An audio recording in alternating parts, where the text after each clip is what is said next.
my lighting. I'm Cami Chaos, and Rick has not set up his lighting. I'm Rick Turoczy. Without lighting. Ugh, you're very stark. Wow, it's very... I understand the whole...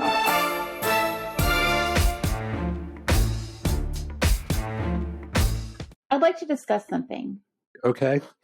I'm getting ready. I'm making sure my chair is not squeaking. You're de-squeaking the chair. I'm still working on my questions. Okay, that's fine. Earlier today, I may have posted on Instagram that we had a production meeting without inviting all of you. And then I had guilt. So now we're having a production meeting and you're invited. With you. So this is what I was thinking. That wasn't actually a production meeting. That was a scheduling meeting.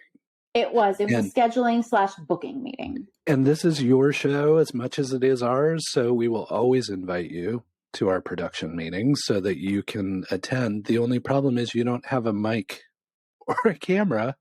So you have to use the comments down below. I mean, we're working on that, though. We discussed maybe we should have a live. And I'm thinking maybe if it goes well, we should do a monthly thing. We're like one Saturday a month or something. We have like a live production YouTube situation where we invite all of you in and you can talk to us in real time. You want to do YouTube live with folks?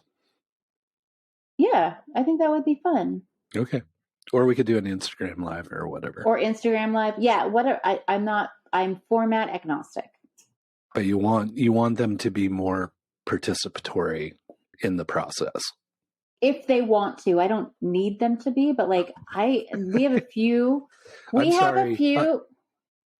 I'm sorry, you're required to show up for this Instagram live. If you don't, we're gonna kick you off, and you're not gonna be able to consume this content any further. We have a few amazing subscriber, human guest people. All of our subscribers are amazing. Okay, all of you are amazing, but some of you are more involved than others. You know who you are. Whoa. The more involved than others. It's not that they're more amazing, it's that they're more involved and that they've engaged with us. And I want to continue that engagement. And I want the people who have engaged with us and want to engage with us to feel like this is an open conversation. I agree with you. I do. I'm just saying we still have stickers. Gosh, and that's we have so many stickers, and the logo is currently being reworked. So maybe get rid of them. Look, we're not putting any pressure on anyone, but no pressure. I said being reworked, not has been. Yes, but we still have stickers of the current word mark for our show. If people would like stickers, please find the link below and send us some information so we can send you some stickers because we want to get rid of them. Oh, I know what it was. It was we didn't want to waste a lot of time at the beginning of the episode. We wanted to get right into the 5 questions. And as you can tell, you're practically 10 minutes into the episode and we haven't dealt with it. And who knows, I may edit all of this out. So we can just forget that whole thing. Clip it in post. It's like a, I just hit that was aggressively loud. Men in Black whip so that we can just get back to where we were. Yeah, so let's do that. I've got Are we ready? Clearly some editing has occurred so that time key may not be exactly accurate, but let's get into mildly interesting questions. As folks probably don't know because you're like, why am I watching this video? But a regular occurrence on Mildly Interesting People is we like to ask our guests mildly interesting questions. And the mildly interesting questions are, Cami, what would you say? Like lightning round-ish? Lightning round-ish. Okay. So I would say that the questions we ask our guests are definitely lightning round. They're like quick absorb, quick answer. Yeah.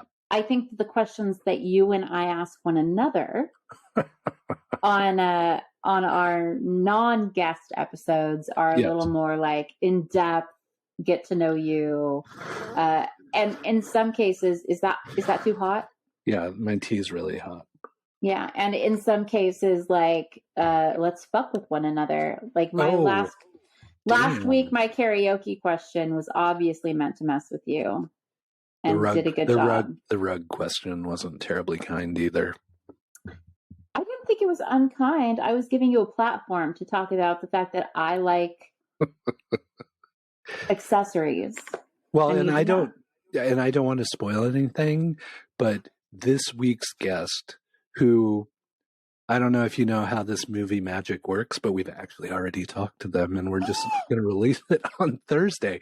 But the guest turned the tables on us and we got our own set of mildly interesting questions. There's going to be so many questions this week. So many shorts. So many answers this week. It's just going to be... It's crazy. I love the mildly interesting questions. All right. Let me refresh our viewers and listeners' memories. Okay. I tend to get a little flustered when I'm asked questions, but I love it. Mm-hmm. And so we do this. Rick asks me questions first. Wait, no, I ask Rick questions first because then we're through it. And then he asks me questions so that I can kind of relax into it. So we're going to start. I'm going to ask Rick 5 questions. I've got them here in my trusty, mildly interesting people notebook. Yes. Rick, are you ready? Whoa. There are other rules that we haven't told folks about. So it's tell them the rules.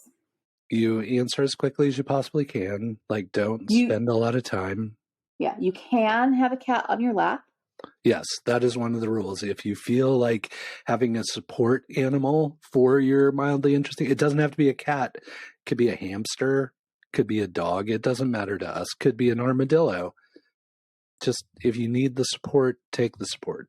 You can pass on a question, but you will eventually have to answer it because there's no time here. We exist outside of time.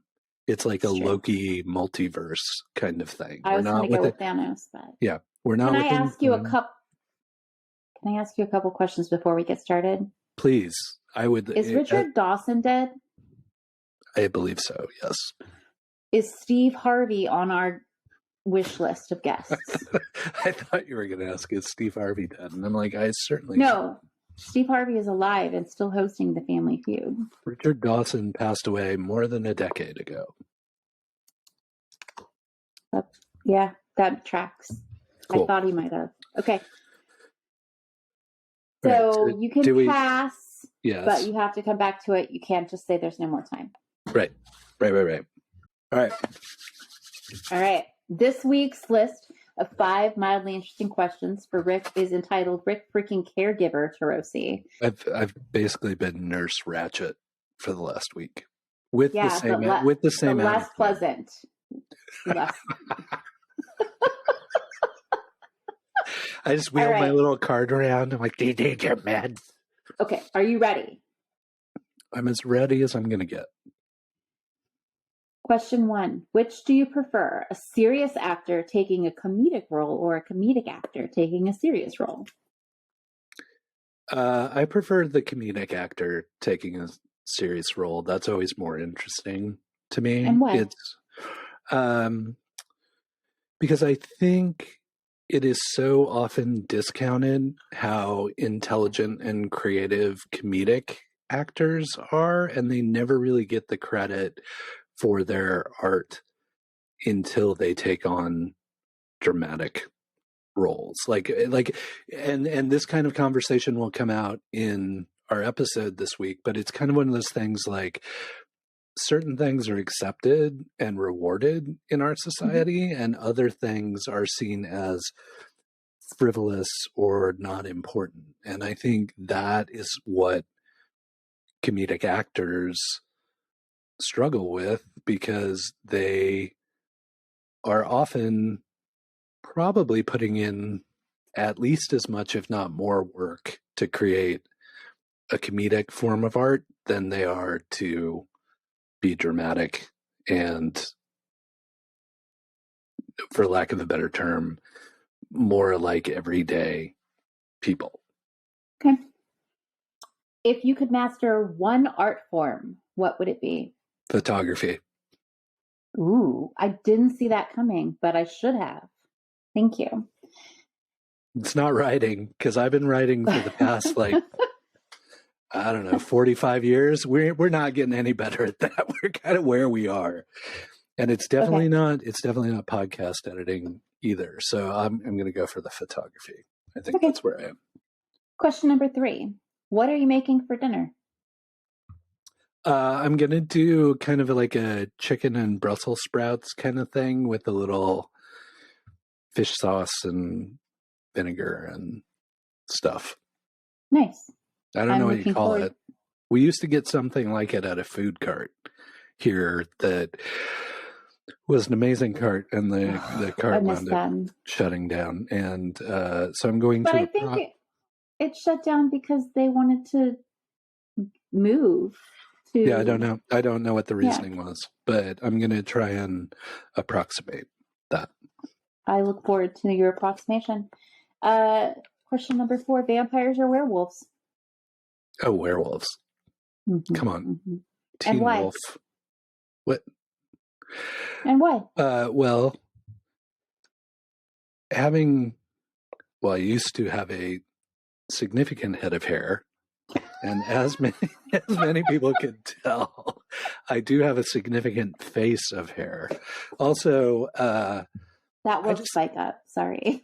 I just like the idea that like you always are a vampire. Like you don't really you can transition into a bat or whatever, but like you're always vampire-ish. And I always liked kind of the secret identity of werewolves, and also the like if you were a like absent-minded werewolf, you'd suddenly be like, oh shit, it's a full moon, I didn't even expect this, and you'd suddenly turn into a werewolf. It would be crazy. But yeah, I always liked the werewolf. And I liked there was a very brief Marvel series based on J. Jonah Jameson's son, the guy who became the astronaut, and he became a werewolf with like some gem or something. Like, I don't know. I read it when I was really little and it was very limited, but I was like, yeah, werewolves are superheroes. They're amazing. They're really cool. And so, yeah, definitely werewolf for me. Right. Last question for this week. Cool. Why do you hate bathrobes?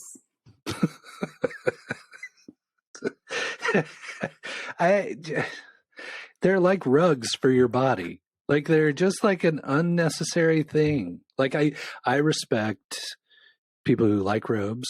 No offense. Like they're fine. Like the Big Lebowski lives in his robe, and it's part of his whole thing, and it really brings him together the same way the rug really brings the room together. But like I am just not a fan of something you put on for the 30 seconds it takes you to go from one area to the other just to put other things on. I want to have a whole conversation now about 2 things. 1, bathrobes. 2, the Big Lebowski. It's all kind of the same thing. You know, I'm a huge fan of the Big Lebowski. And you and I have had this conversation before. I'm the dude. You're my Walter. Yeah. Or whatever the Steve Buscemi character's name is. I'm definitely not Jesus. I will tell you that much. You are not Jesus. That is true. I think you're more my Walter, but you're like you're a calmer, kinder Walter. What's Steve Buscemi's character's name? I wish I could tell you that. Yeah. Steve Buscemi's character. That's all I had to say about the Big Lebowski. Oh, you know who I am? I'm actually Sam Elliott at the bar. That's me in the Big Lebowski. I accept this. Your beard is like his mustache. No, it's not. But thank you. So thank you for that attempted compliment. I really do appreciate it. So the thing about bathrobes is this. Y'all should know Rick owns 0. I know. I'm talking. You didn't ask me anything. I am having a conversation with the people. Hello, the people.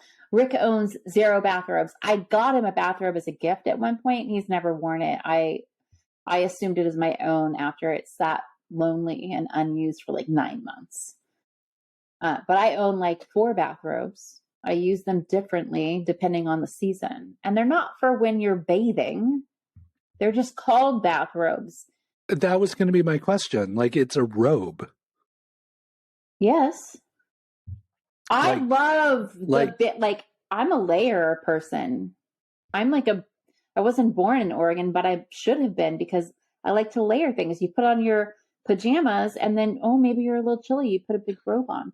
You want to be comfy and sip your hot cocoa or your tea. Or in my case, I just like to have big flowy things. Like, I like to have big billowy flowy things behind me. I would wear like the Gary Oldman robes from Dracula if I had the opportunity. And then everyone would have to trip over them. And so is your disdain for bathrobes because they're called bathrobes, or do you just not like long flowing roby garments? I'm more a vest guy than a robe guy. Like, So I what would if wear. your vest was long and flowy? Why would you have a long and flowy vest? Because they look amazing. Of all the things I've outgrown in my life, the one thing I'm most upset that I can no longer fit into is this calf length black wool vest that kind of reminds me of a Han Solo vest. And it was just the most amazing. Like, I only got to wear it like 10 times because it was very dressy. And I wish I could find it again. Maybe I should have someone tailor make one for me. I don't know. I just love that extra layer, that extra, this is put together, even if you are in your pajamas, even if you're watching TV, even if you're falling downstairs to get the newspaper. I love that extra layer of goodness. The vest you're describing sounds like a robe with no arms. It wasn't as flowy. It was more structured. It was more like a suit jacket with no arms, but yes. Okay. We can move on now. Are we done with this? No, you have to ask me questions now. No, I just meant the robe conversation. I just think robes are highly underrated, and you're loathing for them. I don't like them. You know what? Here's one of the things I appreciate most about you. You can hate something for yourself and completely love and respect that someone else appreciates it. And I think there are a lot of things that you and I have those balances for. I appreciate that. That's fair. I don't know why I need to push my opinions on other people. I'm not asking you. If they want to wear a robe, they should be able to wear a robe. As a robe lover, I feel empowered to bring these questions to the forefront. I'm just saying, if there's a robe for every person on Earth, then someone gets an extra robe, because I'm not going to use it. That's just how it works. It's me. I get the extra robe. I claim his extra robe. Cool. Okay. Restart. All right. So I've gotten through my 5 mildly interesting questions, or, maybe 4 or 3, depending on how I edit it, given that I couldn't fit all 5 of my responses into the last short because I talk too much, but as you well know. But now it's time for Cami. Mildly interesting questions for Cami. 5 as quickly as she can answer. Just off the cuff. Not trying to make this hard, but if something throws her for a loop, she can press pause and go. Do you have a cat for your lap? I have a cat right next to my lap. Okay. So I feel good. I can pet the cat. Cool. He's snuggling with me, but he's asleep, so he won't meow. So we're good to go. Okay. He won't meow. He'll wake up as soon as you start talking. He'll wake up. So are you ready? Yes. Okay. I'm ready. Can you fold your tongue like a taco? You had your chance at 5 questions. Save that for later. Are you done? Are you ready? I am. Okay. Question number 1. Movies or TV shows? I need some context around that question. You can't just ask that. Movies or TV shows. Movies or TV shows. Different things. It's like apples to oranges. Apples or oranges? I don't know. Just answer the question. Movies. Movies. We're not going to get any more explanation on that. I'm moving on. What is your favorite Funko Pop character that you currently own? Snoop Dogg. All right. But may I share my second? Sure. John Wick with the little doggy. Did you find the dog, or is it still lost? I found the dog when we unpacked. Oh, okay. Okay, cool. Thank you. Good answers as usual. Thank you. Which grunge band was your very favorite, regardless of popularity? You will not like the answer to this question. It's going to be Nirvana. It is. And I'm basing this on the grunge band that I cried and sang along to the hardest. But I would say that, yeah, I mean, I wish I could lie to you and say something that would make you feel better about me as a human. Yep. But like my age, my generation, everything, I clung to Nirvana until Newsweek put Kurt Cobain on the cover after his suicide and said that he was the voice of my generation, at which point I was like, fuck all of you.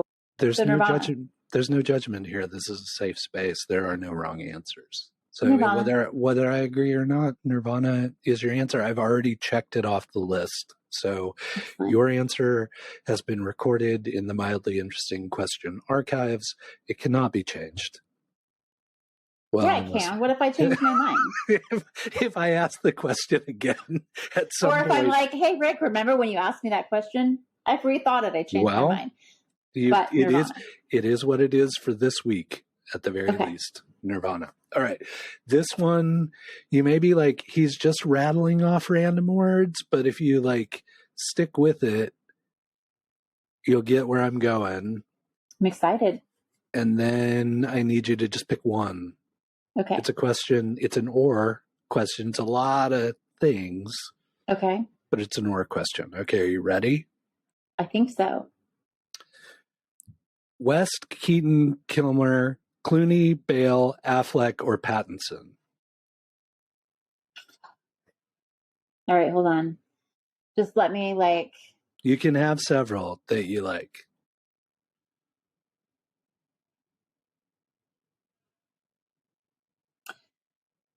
It's for me. I'm so sorry to all of you other amazing actors.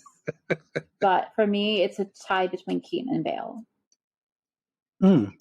Which is not exactly what I expected to say. Like, Keaton is my childhood Batman. Yeah, I was going to say, do you want to give some people some context in case they don't understand? Okay, so in case you don't know, those are the actors who've played Batman in television and movies, right? And so we've got all the way from this is a great question, by the way, baby. Great question. Especially because I'm not a DC fan. I am absolutely not a DC fan, but I feel like Batman exists outside of the DC. He transcends the DC universe, I think, yeah. And so I look back on it and West obviously for so many reasons is like the Batman, but he's not the one that clings to my heart. Keaton clings to my heart as my childhood Batman, even though I was not a child when the Keaton Batman came out. And every other Batman after that, I was like, I expected to fall in love with George Clooney Batman because George Clooney. Right. No. Also, I have a huge soft spot in my heart for Val Kilmer. I love Val Kilmer so much. There are so many roles that he has taken on that I have loved just because he existed in them.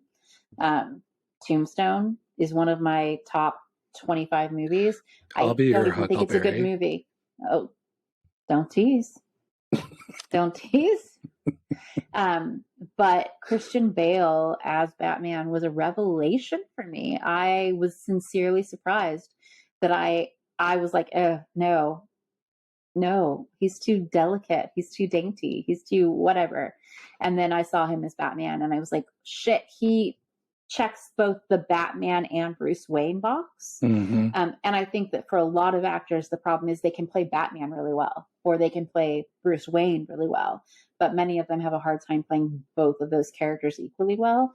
And I think that for your money, Christian Bale played both Batman and Bruce Wayne equally well. And it was phenomenal to me. Thanks. Bonus content. Yes. I'm not sure how many of you have sleepy movies. I have movies that I put on and my brain is too busy. It's too active. I just need to listen to a movie that I've seen 1,000 times. And Dark Knight, I don't know which of the Dark Knight. It's just The Dark Knight. Okay. So The Dark Knight with Christian Bale. Yeah. The one that has Batman, the Joker. Batman Begins, The Dark Knight, and The Dark Knight Rises. Yeah, so The Dark Knight is one of my like at least weekly go-to sleepy movies that I listen to because I can just recount the whole thing in my head, and it's so soothing to me to listen to that movie, and the performances are so amazing that they sound real for all of the insanity that happens in those roles. Mm-hmm. Great answer. And in your response, it dawned on me that I think maybe that, like, seeing Michael Keaton in the theater playing Batman in a, major film thingamajig, I think you touched upon the thing that always just didn't quite jibe for me, which was like, he's not a very good Bruce Wayne. No, he's an excellent Batman, but he's not good at Batman. Bruce Wayne. Yeah, he's just not. He just didn't really have that kind of. The closest he ever came to being a good Bruce Wayne for me was in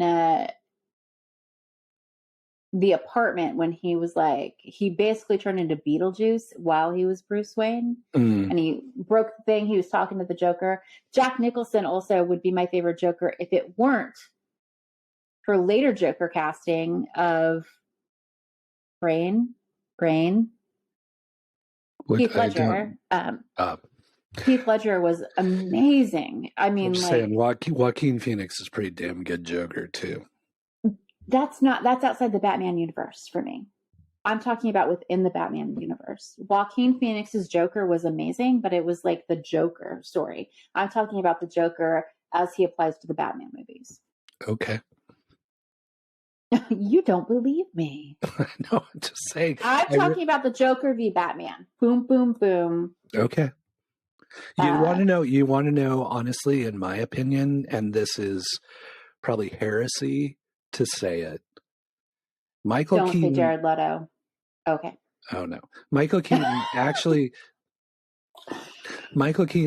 seemed more like Bruce Wayne in the MCU as Vulture when he was somebody who was like, yeah, easy. 100%. But he's in the MCU. Marvel, DC, not the same thing. What? The Vulture, Batman, not the same character. They both kind of flap around. Anyway. All right. We've spent too much time on this question. That's only question 4. Sorry, that was a great question. I was so emotionally invested in it. Thank you for asking. I feel like you wanted to know something that was close to my heart. I was curious. I thought the other people in the production meeting might be curious as well. So I'm happy to share that part of you with the broader community. Thank you for asking. Of course, that's what I do. I ask questions. So I don't answer them terribly well, but I try and come up with some good questions to ask. You do fairly well answering. You just don't like it. All right. This one is a little out there. I apologize. Okay. It wasn't like I was struggling for a question. It was just like one of those random questions that came into my mind. And I was like, oh, and I put it on my list, which is significant. And this time I was just like, I'm struggling for a question number 5. And so this is going to be it. Okay. Okay. Are you ready? I'm ready. In a freak accident, ChatGPT has translated every book you own into a specific comedian's stand-up style. So every book you own just sounds like this comedian telling jokes. Which comedian do you hope it is? This is where I tell all of you what Rick already knows. My brain has a really hard time pulling together people's names sometimes. Hey, what's that guy who like doesn't seem at all wholesome, but it's totally wholesome and likes to deal with hecklers? That guy. Sam Morrill? Sam Morrill! I love him. He is my current favorite comedian. I hope that it comes out as Sam Morrill. Because the idea of him reading poetry to me is amazing. Yeah. I was just going to say, like, Murakami, he's going to read that. Like, if you have a copy of Wuthering Heights, he's going to read that. You're good with all that being transformed into his comedic style. All right. I mean, no, I'm not good with every book I've ever read being No, just who transformed into own. any comedian. I'm not okay with every book I own being transformed into any single comedian. But if I had to choose one of them, it would be Sam Morrill, because currently he has a freeway, thoroughfare, straight to my funny bone. That Scott Pilgrim passageway through his head. Yes, he's got yeah. He just, there's something about, I have been let down, folks, by comedians in the past. I feel like it's our fault. We've had so many comedians that we've just jinxed. We've had comedians that we really enjoyed that then we later discovered did horrible things that we've seen in person. So that's there's guilt. There's guilt for us. You see them in person and it jinxes them. Yeah. So there's guilt for us to go see comedians in person. John Oliver, you have behaved yourself. Do not let us down, my friend. Do not let us down. But yeah, Sam Morrill, he's good. I don't know how else to say this. He's so crass and awful and so wholesome and good at the same time. And that particular combination just warms my heart more than I can say. It's good. Good answer. Thank you. I'm sorry I couldn't remember his name. It's fine. I'm happy to give you an assist. I appreciate. I'm officially checking off the 5th question on my list. We're submitting these to the Mildly Interesting People, Mildly Interesting Question Archives as your answers until you answer that question again, because apparently they're not permanent, as I've heard. Sam, do not fuck up. Be the man that we think you are, please. But not too much pressure. So that'd be nice. It'd be nice if you were still continued to be awesome. Thank you. Also, I promise not to heckle you unless you want me to.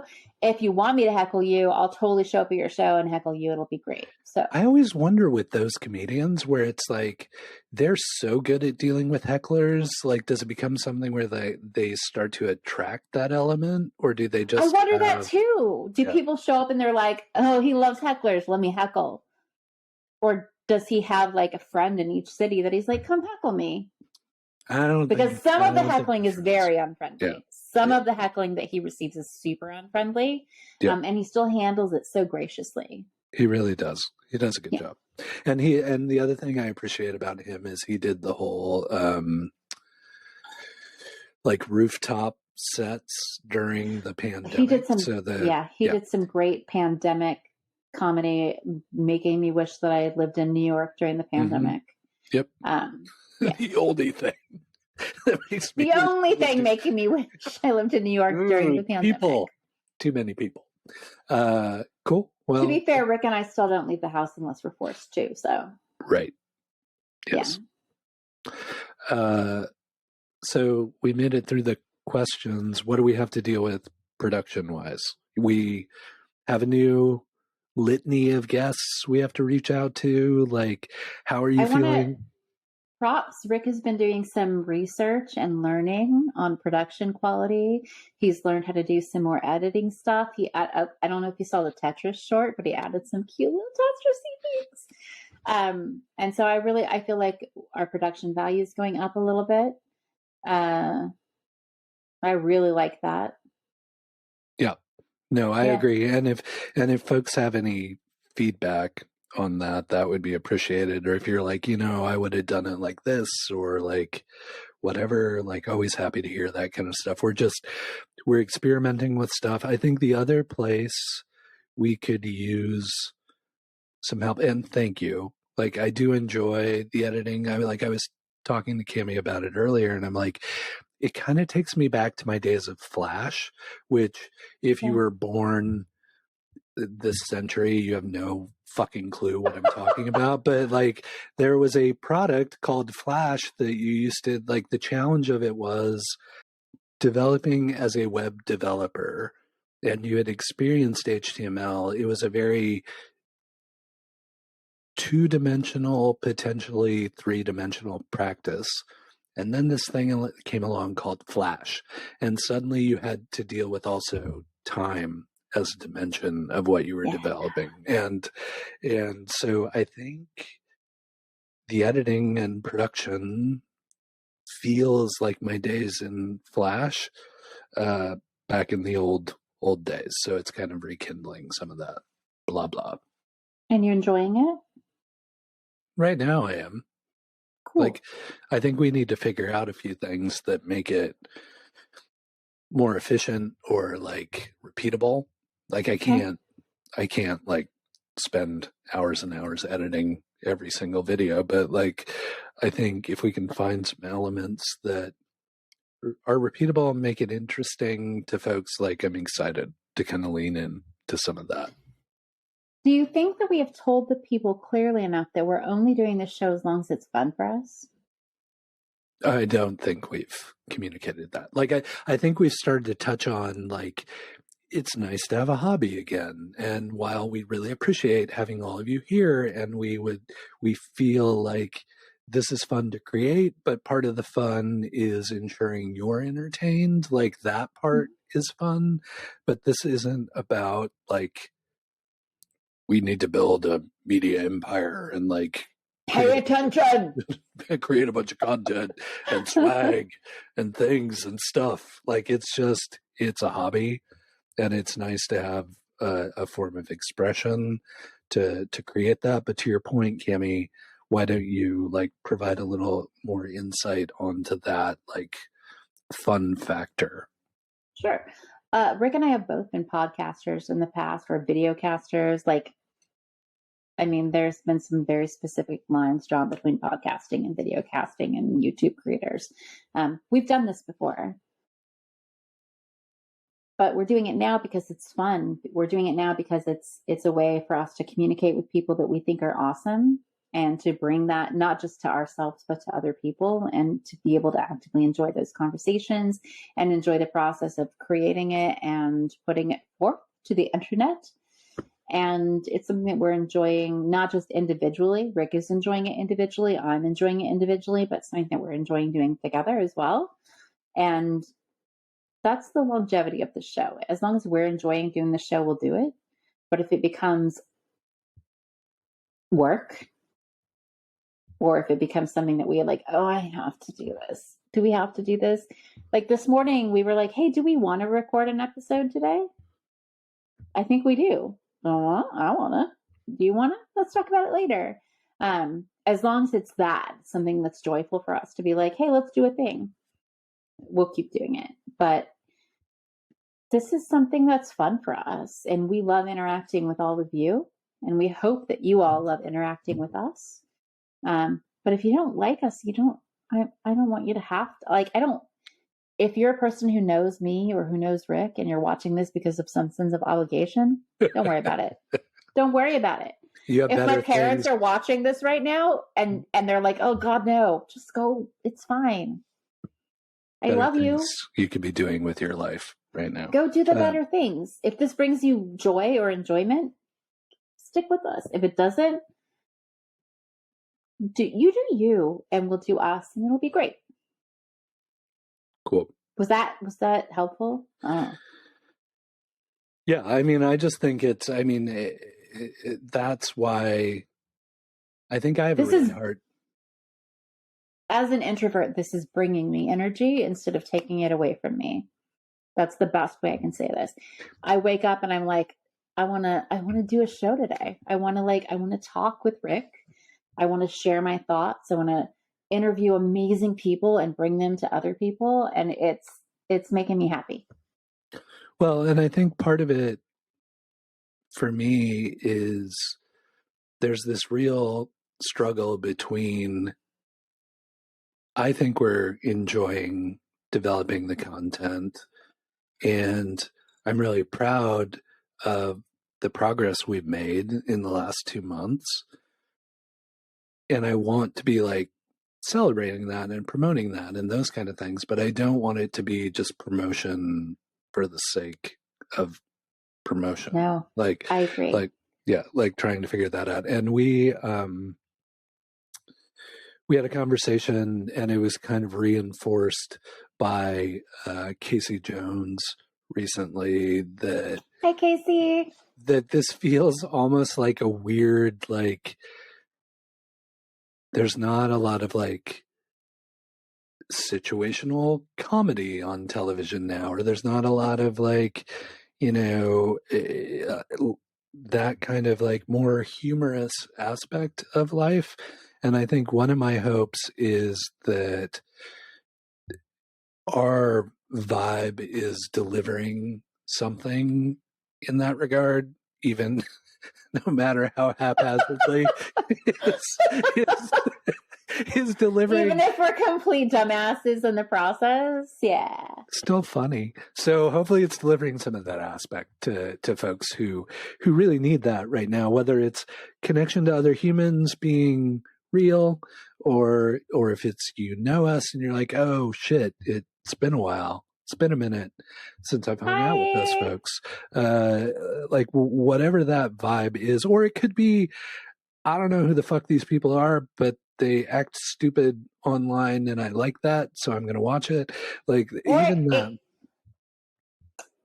It could be that you think more content needs to have sweet little kitty cats. Someone dangle a string. Spike is stoned on churros right now. That guy. He is. It's true. He doesn't even care. He doesn't care. Now he cares. Now he's like, put me down. You've shown me off enough. Enough. I'm not here to promote your show. I'm not even on the show. All right.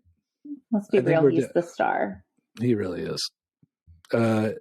So yeah, I guess that's the thing, is like, we do this because we enjoy it, but we could sit and chat and not record it and enjoy it just as much. So wait, if we stop doing the show, can I still ask you 5 questions a week? Yeah, we can even set up in a fake studio and do it, and it will just be. That's not necessary for me. I just like asking you questions. It's fun for me. I thought I could maybe edit it and just send it to you. I would accept that. Okay. So I do love your reels. Your reels are hilarious. Thanks. I try. So I think that's what we're looking for. Like, if there's some aspect of this you like and you're like, I'd like to see more of that, or you're like, I realize what you're doing, but I don't like that part, we're always happy to hear that kind of stuff. He's always happy to hear. I live in a la la land of. Yeah, that's fair. Yeah. So right now, I can't hear you. Did you say something? something? Cammy can't hear you. Like, did you say something nice? All the negative stuff comes nice. to me. Negative stuff comes to me. Should I put my headphones back on? Sure. Yeah? Okay. You actually had the headphones close enough to the microphone that I could hear myself talking, and that was a little weird. This is the production meeting. We always invite the entire production team, which includes all of you, are invited to the production meeting every Join us. Tuesday. It's not Tuesday, but you'll see it on Tuesday. It's not Tuesday at all. Yeah. Thank you, as always, for making time in your busy schedule to be part of the Mildly Interesting People production meeting. You're part of the team, and just like your contributions, I mean, they're really beyond reproach. So keep it coming. Like, we always love having you here. Always feel free to speak up. We're not like authoritarians about this whole thing. We appreciate your feedback, even though we'll likely ignore it. So show up next week for Mildly Interesting People production meeting. I want to say hi to all the people we mentioned today, and also to Mahesh, who we didn't mention today, but hi. Super hi, fan. Kitty. So we will have an episode coming out Thursday with an amazing guest, and not that all get ready to get amazing, up and wiggle around though for the Thursday episode. Yeah, dance ambassador. That's all I'm saying. So we will see you on Thursday, or appear to, because we'll be staring into the camera and it'll seem like we're looking at you, even though we aren't really. Kind of like this. I'm bad at staring at the camera, but I do my best. Yeah, okay. So go do something else, like refresh. You put a lot of energy into this episode, a lot of feedback. We hear you. All right, go away. Thanks for coming. It's time to shut this down. You're not getting paid You're not getting paid overtime for this. I'm not getting paid overtime. Just because we ran long. It is what it is. Thank you and goodbye. Yeah, just